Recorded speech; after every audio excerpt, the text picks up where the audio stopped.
Good morning, this is Paul Reiber with Freedom Motors USA in Battle Creek, Michigan, and today we're looking at a wheelchair accessible 2017 Kia Soul with an automatic rear ramp. And we have a Garrett here is going to show us when you're in a power chair how to board the Kia Soul from the rear. You literally can do this all by yourself. If you had a power transfer seat, we have also the option of a power transfer seat where you literally can, with a touch of a button, just drive your wheelchair right in the back of the vehicle and transfer over the transfer seat and just take off. So we're going to show you today just a touch of a button here.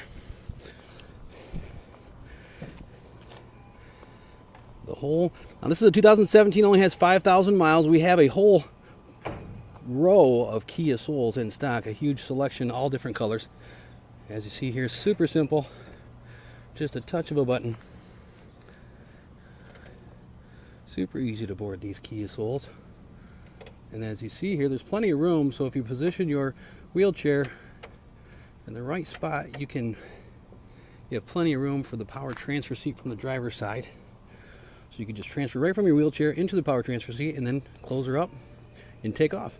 Here at Freedom Motors in Battle Creek, Michigan, we've been in business over 30 years, and we specialize in special cool vehicles like this, wheelchair accessible vehicles, Kia Souls, Kia Sorentos. We even have Chevy Silverados, Chevy Suburbans, Yukon Denali, XLs. Super cool. We've been in business over 30 years, family-owned business. We have sales reps in the sales force across the United States of America. We do in-house free demonstrations right from your home. This one has only got 5,000 miles. It's black, 2017. We've got a whole slew of them, a whole bunch to choose from, all different colors. If you're interested in a handicapped wheelchair accessible vehicle, please give us a call, 1-800-625-6335. And please hit the subscribe button. Thanks for watching my video and have a great day.